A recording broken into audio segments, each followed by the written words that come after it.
Welcome to the apocalypse, and welcome to the end of all things.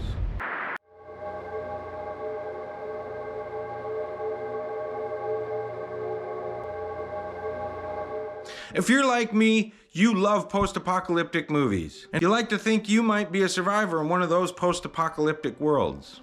But there are some worlds that no one should want to survive into. Full stop, period.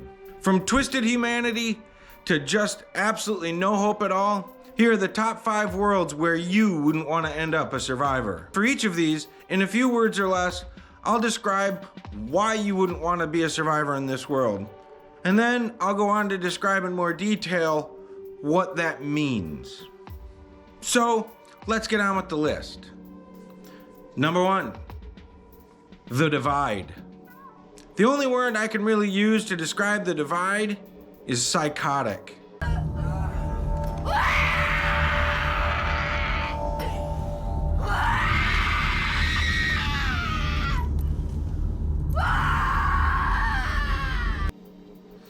If the idea of being trapped in a basement for the last few days or weeks of your life with 7 other people, as a few of you go completely insane, sounds like a good time, this is the world for you.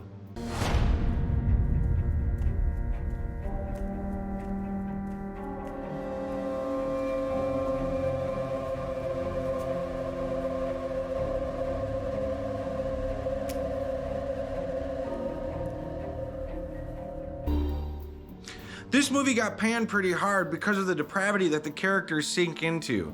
But I think, trapped in a basement with limited resources and no hope for survival, somebody's probably gonna lose their shit. And in this movie, lose their shit they did. This movie made me feel more uncomfortable definitely than any other post-apocalyptic movie I've seen, and maybe more than any other movie I've seen, regardless of genre. There is absolutely no Hollywood ending, and the character's depravity gets to a point where it's difficult to watch. And due to that depravity, this is not a place that I or you would ever want to be. Come on, Sam. Number 2. Number 2 is the day after. And the word for this movie is inescapable. What's going on? Those are Minuteman missiles. Like a test, sort of. Like a warning? They're on their way to Russia. They take about 30 minutes to reach their target. So do theirs, right? There are some post-nuclear movie worlds that I wouldn't mind surviving into if I had to. The day after is not one of them.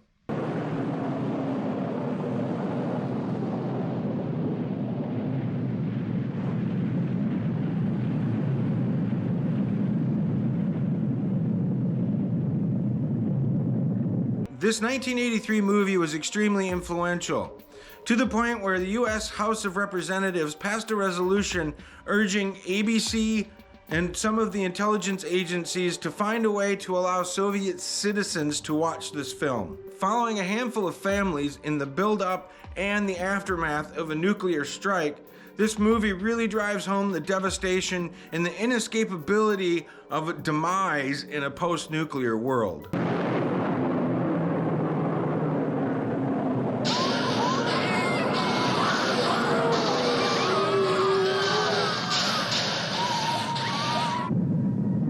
From neighbor turning on neighbor to the effects of nuclear fallout, this is not a world that ends well for anyone that survives into it. Number 3 is actually 2 movies, 28 Days and 28 Weeks Later.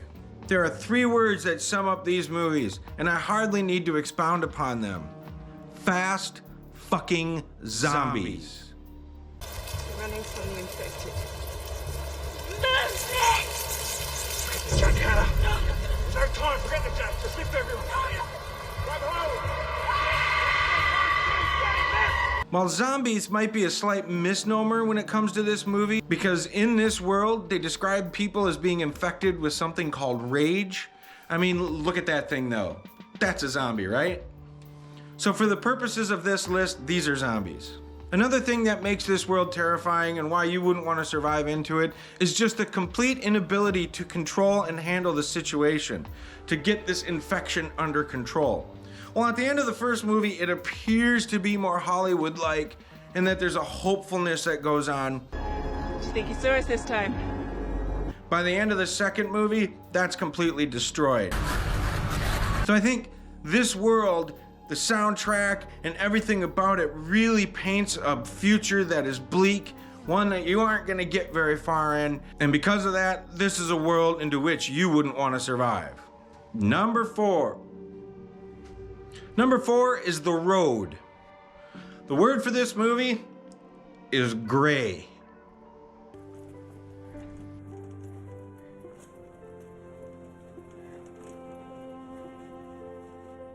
I think it's October, but I can't be sure. I haven't kept a calendar for years.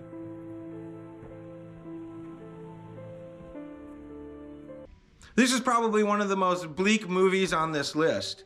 The reason the word for this movie is gray,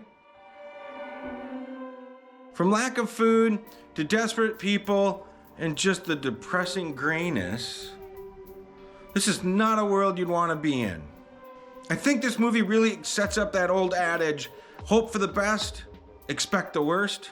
And I say that because you watch this father and son just dredge through this world of thing after thing that just sets them back and attacks them and is just horrific, only to get to their destination, and it's very anticlimactic. Not the movie, but their journey. And I think that also makes this very, very depressing. It makes this a world you wouldn't want to live in. There is nothing at the end.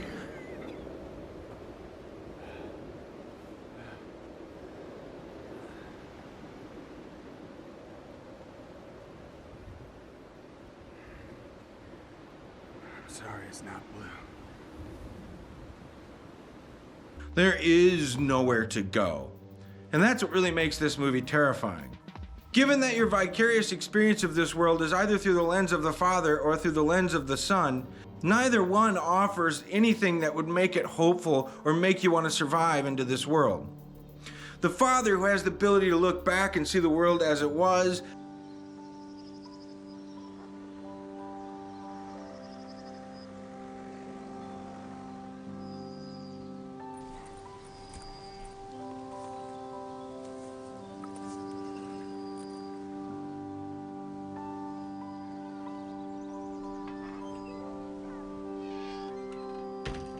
compared to the world that it is, or the son who only knows the world as it is, I don't know which one's more terrifying. But in all seriousness, it's grayness.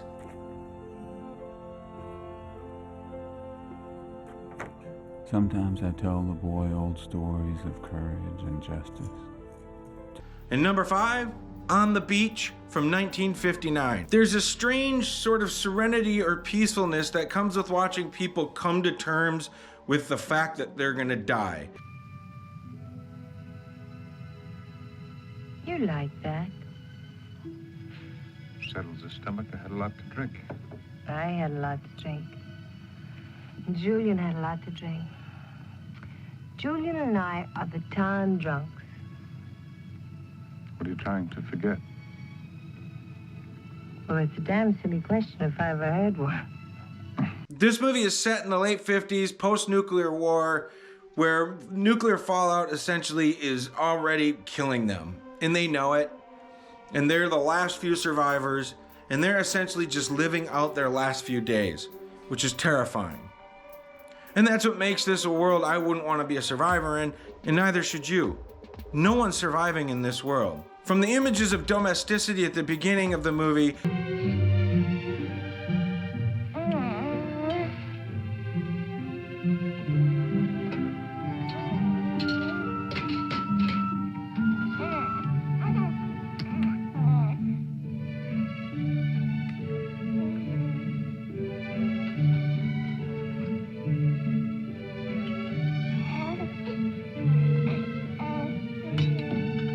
to the complete and utter emptiness at the end.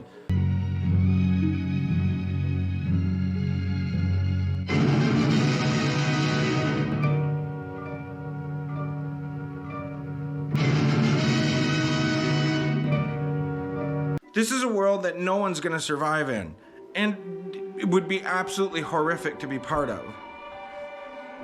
It really offers a complete and stark view of what the world would be like if there was a full-out nuclear war. There wouldn't be any survivors. It's not gonna end in fire, though there was fire from the bombs. It's just radiation. It's a whimper.